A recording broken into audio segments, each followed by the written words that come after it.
Hi friends, எல்லாரும் எப்படி இருக்கீங்க? என்னோட லாஸ்ட் vlogல வந்து மார்னிங் ரொட்டீன் பார்த்திருந்தீங்க.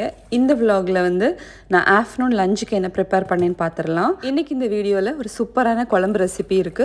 ஸோ வீடியோ கடைசி வரை ஸ்கிப் பண்ணாம பாருங்க. இதுக்கு முன்னால் அப்லோட் பண்ண டே இன் மை லைஃப் vlogக்கு நிறைய சப்போர்ட் பண்ணிட்டு இருக்கீங்க. நிறைய கமெண்ட்ஸ் வந்துட்டு இருக்குது. முடிஞ்ச வரைக்கும் எல்லாருக்கும் ரிப்ளை பண்ணிட்டு இருக்கேன். உங்க கமெண்ட்ஸ்லாம் ரீட் பண்ணும்போது எனக்கு அவ்வளோ சந்தோஷமா இருக்குது. என்னோட சேனலுக்கும் நிறைய சப்போர்ட் வந்துட்டு இருக்கீங்க. ஸோ எல்லாருக்குமே ரொம்ப ரொம்ப தேங்க்ஸ். பார்த்தீங்கன்னா குக்கிங் கூட ஈஸியாக பண்ணிடலாம். ஆனால் இந்த பிரேக்ஃபாஸ்ட்டு லஞ்சு டின்னருக்குலாம் என்ன ப்ரிப்பேர் பண்ணணும் யோசிக்கிறதே பெரிய வேலையாக இருக்கும். எனக்கு பார்த்தீங்கன்னா ஃப்ரிட்ஜில் வந்து ஃபிஷ்ஷும் வெஜிடபிள்ஸும் இருந்தாலே போதும். லஞ்செல்லாம் எனக்கு வந்து ரொம்ப யோசிக்க வேண்டிய தேவையில்லை. ஈஸியாக நான் செஞ்சு முடிச்சிருவேன். எனக்கு இந்த வெஜிடபிள்ஸில் வந்து புதுசாக ரெசிபீஸ் ட்ரை பண்ண ரொம்ப பிடிக்கும். என்னோட சின்ன வயசில் பார்த்தீங்கன்னா வெஜிடபிள்ஸை பார்த்தாலே பிடிக்காது. நிஜமாவே நான் அந்தளவு விரும்பி சாப்பிட்ற பர்சன் கிடையாது வெஜிடேரியன்லாம். ஆனால் இப்போ பார்த்தீங்கன்னா எனக்கு வெஜிடபிள் இருந்தால் தான் அன்றைக்குள்ள லஞ்சே எனக்கு திருப்தியாக சாப்பிட்ட மாதிரி இருக்குது. நான் ஃபிஷ் குழம்பு வச்சாலும் எனக்கு மஸ்ட்டாக ஒரு வெஜிடபிள் வைக்கணும். அப்போ தான் வந்து அன்றைக்குள்ள லஞ்சே எனக்கு சாட்டிஸ்ஃபைடாக இருக்கும். இன்றைக்கி ஃப்ரிட்ஜில் வந்து வெள்ளை பூசணிக்காய் இருந்துச்சு. ஸோ வந்து ஒரு குழம்பு பண்ணிடலான்னு எனக்கு தோணுச்சு. எப்பவுமே வந்து வெஜிடபிள்ஸ் கட் பண்ணும்போது பக்கத்தில் வந்து ஒரு கவர் இல்லைன்னா ஒரு பிளேட் எடுத்து வச்சுப்பேன். ஸோ வந்து அதோட ஸ்கின்னெல்லாம் பீல் பண்ணுவோம்ல, அதெல்லாம் வந்து அதிலே போட்டோன்னா நம்ம எடுத்து ட்ராஷில் போடுறதுக்கு ஈஸியாக இருக்கும். வெள்ளை பூசணிக்காயில் வந்து அடிக்கடி ஜூஸ் போட்டு குடிப்போம். உடம்புக்கு ரொம்ப நல்லது. பார்த்திங்கன்னா ஜூஸ் போடும்போது வந்து சீடோடு தான் நான் கட் பண்ணி ஜூஸ் போடுவேன். ஆனால் அந்த வெள்ளை பூசணிக்காயில் உள்ள சீட்லேயே நிறைய ஹெல்த் பெனிஃபிட்ஸ் இருக்குது. ஆனால் குழம்பு பண்ணும்போது பார்த்திங்கன்னா அந்த சீடெல்லாம் போட்டோன்னா குழம்புல வந்து சீடு அப்படியே மிதக்கிற மாதிரி இருக்கும். நம்ம ரைஸ் கூட சாப்பிடும்போது நல்லா இருக்காது. நான் ஒரு வாட்டி ட்ரை பண்ணேன். கொஞ்சம் வெள்ளை பூசணிக்காய் சீடும் போட்டு குழம்பு ரெடி பண்ணேன். ஆனால் நல்லா இருக்குல்ல. ஸோ வந்து சீடெல்லாம் ரிமூவ் பண்ணிட்டு தான் குழம்பு வச்சுருந்தேன். இந்த குழம்பு பண்ணுறதுக்கு இந்த வெள்ளை பூசணிக்காய் வந்து நான் இப்போ கட் பண்ணுறேன்ல, ஃபஸ்ட் நீளமாக கட் பண்ணிவிட்டு க்யூப்ஸாக கட் பண்ணி எடுக்கணும். இந்த குழம்பு பார்த்திங்கன்னா ரொம்ப ஹெல்த்தியான ஒரு குழம்பு, ப்ளஸ் வந்து ரொம்ப டேஸ்டியாக இருக்கும். குழந்தைங்கலேருந்து பெரியவங்க வரைக்கும் எல்லோரும் விரும்பி சாப்பிடுவாங்க. இன்றைக்கி இந்த குழம்பு வந்து மண் சட்டி தான் சமைக்க போகிறேன். ஆக்சுவலாக வந்து தயிர் சேர்த்து தான் இந்த குழம்பு பண்ண போகிறேன்.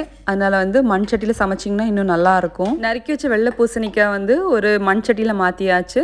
இப்போ நான் வந்து டேஸ்ட்டுக்கு ஏற்ற மாதிரி இதில் உப்பு சேர்க்க போகிறேன். எப்போவுமே வந்து உப்பு சேர்க்கும் போதும் புளி சேர்க்கும் போதெல்லாம் வந்து கொஞ்சம் கம்மியாகவே ஆட் பண்ணுறது நல்லது. ஏன்னு பார்த்தீங்கன்னா புளிப்பு உப்பெல்லாம் வந்து கம்மியாக இருந்துச்சுன்னா நம்ம சேர்த்துக்கலாம் எக்ஸ்ட்ராவாக. ஆனால் வந்து கூடி போயிடுச்சுன்னா நம்மளால் வந்து கம்மி பண்ண முடியாதுல்ல. ஸோ வந்து அதை பார்த்து சேர்த்துக்கங்க. தண்ணி வந்து ஃபஸ்ட்டு கம்மியாக தான் சேர்த்துருக்கேன். ஏன்னு பார்த்தீங்கன்னா பூசணிக்காய் தண்ணி ஊறி வரும்ல, பார்த்துட்டு அப்புறம் தண்ணி எக்ஸ்ட்ரா ஆட் பண்ணிக்கலான்னு தான் கொஞ்சமாக தண்ணி ஆட் பண்ணியிருக்கேன்.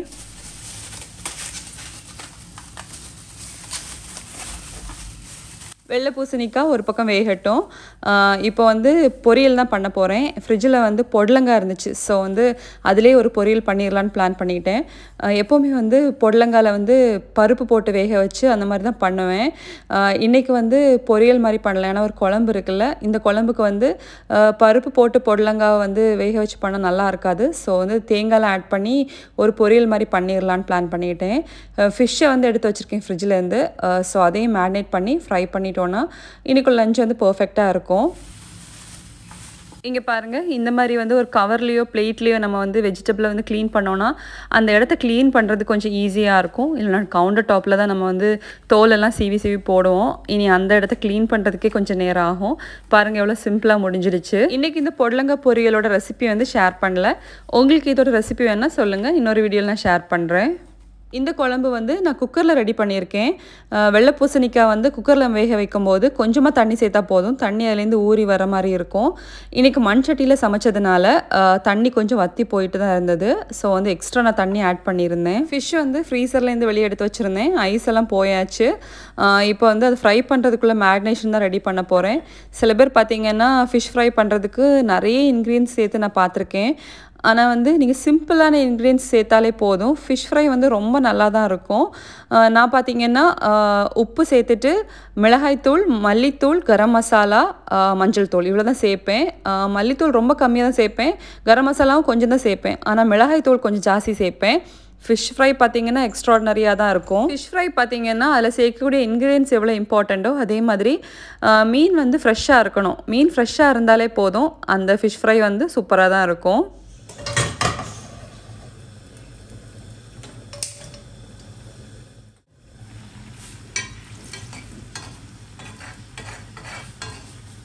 இந்த குழம்புக்கு வந்து பூசணிக்காய் வந்து மண் சட்டியில் வேக வைக்கும்போது கொஞ்சம் மெதுவாக தான் வேகுது. குக்கரில் வச்சோன்னா டக்குன்னு வெந்துடும். ஒரு 2-3 விசில்லையே டக்குன்னு ரெடி ஆயிரும். நான் வந்து மண் சட்டியில் வைக்கும்போது இன்னும் நல்லா இருக்கும்ல, ஸோ அதுக்காக தான் அதில் ரெடி பண்ணிகிட்ருக்கேன். எங்களோட 18th இயர் வெட்டிங் ஆனிவர்சரியோட வ்ளாக் போட்டிருந்தேன்ல, நிறைய பேர் பார்த்தீங்கன்னா விஷ் பண்ணியிருந்தீங்க. எல்லாருக்குமே ரொம்ப ரொம்ப தேங்க்ஸ். உங்களோட விஷயம்லாம் ரீட் பண்ணும்போது எனக்கு அவ்வளோ சந்தோஷமாக இருந்துச்சு. ஆக்சுவலாக வந்து ஃபேஸ் டு ஃபேஸ் நம்ம யாருன்னே தெரியாது, ஆனாலும் வந்து நீங்கள் அவ்வளோ பாசமாக அன்பாக எனக்கு வந்து விஷ் பண்ணியிருந்தீங்க. ரொம்ப சந்தோஷமாக இருந்துச்சு. எல்லாருக்குமே ரொம்ப ரொம்ப தேங்க்ஸ். இப்போ குழந்தைங்கள்லாம் ஸ்கூலுக்கு போனதுக்கப்புறமா வீடெல்லாம் பார்த்திங்கன்னா ரொம்ப அமைதியாக இருக்குது. முந்தியெல்லாம் பார்த்திங்கன்னா ரொம்ப லோன்லியாக இருக்கும் குழந்தைங்க ஸ்கூலுக்கு போனால். இப்போ ஆக்சுவலாக எனக்கு இருக்க ஒரே துணை வந்து மேஷ் மட்டும்தான். அவன் இருக்கிறதுனால அந்தளவுக்கு லோன்லியாக இல்லை, வீட்டில் ஒரு ஆள் இருக்கிற மாதிரி ஒரு ஃபீல் இருக்குது. குழம்பு பண்ணுறதுக்கு தயிர் எடுத்துகிட்ருக்கேன். நான் சொல்லியிருந்தேன்ல இந்த குழம்பு தயிரில் தான் பண்ணுவேன்னு.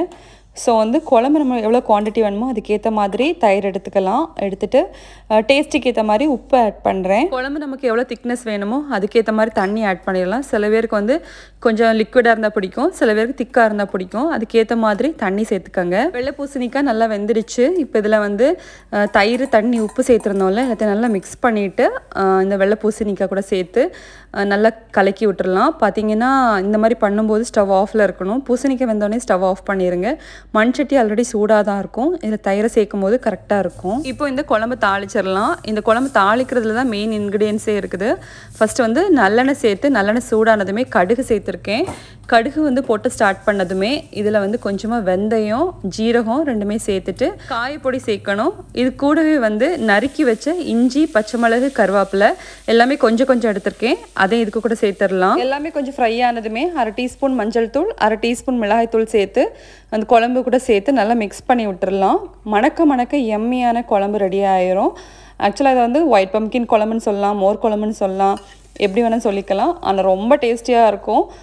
கண்டிப்பாக நீங்கள் வீட்டில் தான் ஃப்ரை பண்ணிங்கன்னா அதுக்கு கூடவே இந்த குழம்பு ரெடி பண்ணி சுட சுட ரைஸு கூட சாப்பிட்டிங்கன்னா ரொம்ப சூப்பராக இருக்கும். கண்டிப்பாக ட்ரை பண்ணி பாருங்கள். ட்ரை பண்ணி பார்த்துட்டு குழம்பு பிடிச்சிருந்துன்னா கண்டிப்பாக எனக்கு கமெண்ட் பண்ணுங்கள். சைட்லேயே பார்த்தீங்கன்னா புடலங்காய் பொரியலும் ரெடி ஆகிடுச்சு. புடலங்காய் பொரியல் பார்த்தீங்கன்னா இந்த மாதிரி தான் இருக்கும் பார்க்குறதுக்கு. உங்களுக்கு இந்த ரெசிபி பிடிச்சிருக்குன்னா சொல்லுங்கள், நான் வந்து ஒரு நாள் கண்டிப்பாக ஒரு வீடியோ ஷேர் பண்ணுறேன். சைட்லேயே வந்து அப்பளம் ஃப்ரை பண்ணியாச்சு. அதுக்கப்புறமா வந்து ஒயிட் ரைஸ் அதுவும் ரெடி ஆகிடுச்சு. அதுக்கப்புறமா வந்து ஃபிஷ் ஃப்ரை பண்ணிகிட்டு இருந்தேன். இன்றைக்கி வந்து நான் கிங் ஃபிஷ் தான் ஃப்ரை பண்ணிகிட்ருக்கேன். அதுக்கப்புறமா நம்ம இன்றைக்கி பண்ண வெள்ளை பூசணிக்காய் மோர் குழம்பும் ரெடி ஆகிடுச்சு. சைட்லேயே பார்த்தீங்கன்னா என் பொண்ணுக்காக வந்து ஃப்ரைட் ரைஸ் தான் ரெடி பண்ணியிருந்தேன். கொஞ்சம் சிக்கன் குழம்பு இருந்துச்சு, ஸோ அவள் அதை வச்சு சாப்பிட்டுப்பா. அவள் வந்து ஃபிஷ் சாப்பிட மாட்டா, ஸோ அவளுக்காக தனியாக செப்பரேட்டாக தான் மோஸ்ட்லி எப்போவுமே குக் பண்ணுவேன். ஸோ எங்களுக்குள்ள லஞ்ச் இன்றைக்கி இது தான். நாங்கள் சூப்பராக என்ஜாய் பண்ணி சாப்பிட்டோம். இந்த மாதிரி ஏதாவது புதுசாக ரெசிபிஸ் ஏதாவது ட்ரை பண்ணேன்னா கண்டிப்பாக உங்ககிட்ட ஷேர் பண்ணுறேன். எப்போவுமே நான் வந்து ஃபஸ்ட் டைம் ரெசிபி ட்ரை பண்ணும்போது வீடியோ எடுக்க மாட்டேன். அது டேஸ்ட் பண்ணி நல்லா இருந்துச்சுன்னா நெக்ஸ்ட் டைம் பண்ணும்போது தான் வீடியோ எடுத்து உங்ககிட்ட ஷேர் பண்ணுவேன். சமையல்லாம் முடிச்சு வச்சுட்டு க்ளீனிங் தான் பண்ணிகிட்டு இருந்தேன். வீடை வந்து டெய்லி டஸ்டிங் பண்ணாலும் எங்கேருந்து தான் டஸ்ட்டு வருதுன்னே தெரில. ஆக்சுவலாக மோஸ்ட்லி வந்து இப்போது சம்மர் சீசன்னால் பால்கனியாக இருக்கட்டும், விண்டோவாக இருக்கட்டும் அந்தளவு ஓப்பன் பண்ணுறதில்ல. எப்போவாச்சும் தான் ஓப்பன் பண்ணுறது. ஆனாலும் இந்த டஸ்ட் எங்கேருந்து தான் வருதுன்னு தெரில. ஓகே ஃப்ரெண்ட்ஸ், இதோட இந்த விலாக் முடிய போகுது. கண்டிப்பாக இந்த விலாக் எல்லாருக்கும் பிடிச்சிருக்கும்னு நம்புகிறேன். வீடியோ பிடிச்சிருந்தா லைக் பண்ணுங்கள், ஒப்பீனியன் கமெண்ட் மூலமாக தெரிவிங்க. கண்டிப்பாக ரிப்ளை பண்ணுறேன். என்னோடய சேனலை நீங்கள் சப்ஸ்கிரைப் பண்ண பார்த்துட்ருக்கீங்கன்னா ப்ளீஸ் சப்ஸ்கிரைப் பண்ணுங்கள். இன்னமும் நிறைய பேர் வந்து என்னோடய சேனலை சப்ஸ்கிரைப் பண்ண பார்த்துட்ருக்கீங்க. கிட்டத்தட்ட 17% பேர் தான் சப்ஸ்கிரைப் பண்ணிட்டு என்னோடய வீடியோஸ் பார்க்குறீங்க. ஸோ இப்போது நீங்கள் வீடியோ சப்ஸ்கிரைப் பண்ண பார்த்துட்ருக்கீங்கன்னா ப்ளீஸ் சப்ஸ்கிரைப் பண்ணிட்டு பாருங்கள். ஓகே ஃப்ரெண்ட்ஸ், இதே மாதிரி இன்னொரு அழகான விலாகில் உங்கள் எல்லாரும் மீட் பண்ணுறேன். அது வரைக்கும் ஹாப்பியாக இருங்க, சேஃபாக இருங்க. Thank you so much. Have a nice day. Bye.